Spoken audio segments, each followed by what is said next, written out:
Bonjour et bienvenue dans ce bref exposé sur les peurs et comment les gérer dans votre activité de marketing de réseau.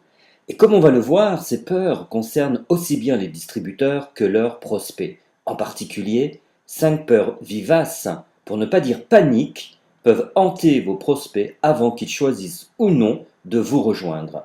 Le saviez-vous? Tous les choix que nous faisons, toutes les décisions que nous prenons sont associées à des émotions. Une décision 100% rationnelle est aussi rare qu'un glaçon dans le désert brûlant du Sahara. Quand un de vos prospects réfléchit à votre proposition de vous rejoindre, il devra traverser le spectre de 5 frayeurs principales qui vont l'agiter indépendamment des éléments factuels de votre activité. Ce sont la peur pédagogique, la peur juridique, la peur économique, la peur écologique et la peur égotique. Bien entendu, nous pourrions en mentionner d'autres, mais ce sont là les principales. La peur pédagogique est un sentiment de régression qui nous rappelle que parfois nous n'avons pas été à la hauteur dans des situations d'apprentissage. La peur pédagogique pointe la perception d'un risque, d'incompétence ou d'inaptitude à faire ce qu'il nous est demandé de faire. Voilà pourquoi des présentations d'affaires trop compliquées réveillent cette hantise. La peur juridique alarme votre prospect sur l'illégalité perçue de votre proposition. On pense bien entendu à l'association malencontreuse de la vente directe à la vente pyramidale. Mais il n'y a pas que cela. Le statut juridique avec lequel exercera votre futur partenaire peut également poser question. L'image de marque de votre société peut aussi tourmenter votre prospect si des recherches dans Google font apparaître un peu trop souvent des remises en question de la légitimité de votre société. La peur économique désigne l'angoisse de faire une mauvaise affaire, de perdre de l'argent ou tout simplement de ne pas en gagner. Voilà pourquoi un plan de rémunération mal expliqué ou mal compris sera une tracasserie pour votre prospect. La peur du changement provoque un malaise quand cela évoque des bouleversements possibles dans son quotidien ou son environnement. C'est la peur écologique au sens où on l'entend en sciences humaines. Si votre prospect a le sentiment que votre projet va chambouler sa vie et qu'il ne le souhaite pas, ou si il ne le pense pas mais que le conjoint s'oppose à votre activité, vous perturbez l'écosystème de la famille de ce prospect. Ces valeurs entrent également en ligne de compte quand elles ne coïncident pas avec les vôtres ou celles de votre opportunité d'affaires. L'inquiétude la plus drôle, mais aussi la plus dommageable, la plus puissante et la plus menaçante, c'est l'ego et ses dégâts.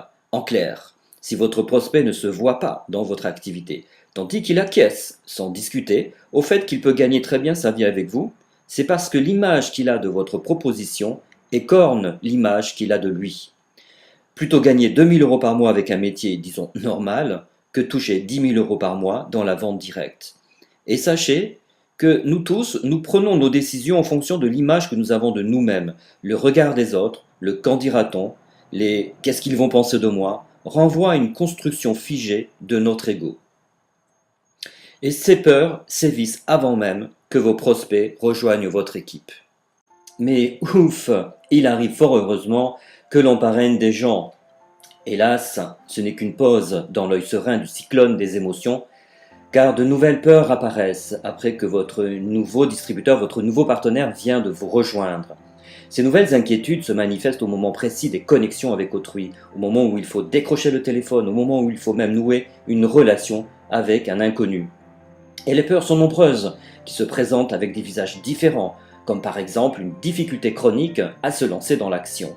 Comme par exemple une tendance à se déconnecter du groupe, de l'équipe, ce qui indique un repli sur soi. L'angoisse d'incompétence, qui crée des inhibitions comme celles qui freinent la spontanéité et l'expression verbale. Certains ont même cette perception étrange de ressentir la peur physique de se mettre en danger. D'autres redoutent jusqu'à la paralysie d'être perçus comme un malade mental. D'autres encore vont se sentir seuls au monde parce que 2 ou 3 personnes importantes à leurs yeux décideront de ne pas donner suite à leur proposition d'affaires. Ces quelques exemples démontrent que nos peurs livrées à elles-mêmes sont comparables à des liens invisibles qui nous ligotent jusqu'à l'engourdissement. Mais que faire alors? Comment se désenvoûter des peurs qui nous empêchent de créer des contacts, d'inviter les autres à s'intéresser à notre opportunité, à nos produits?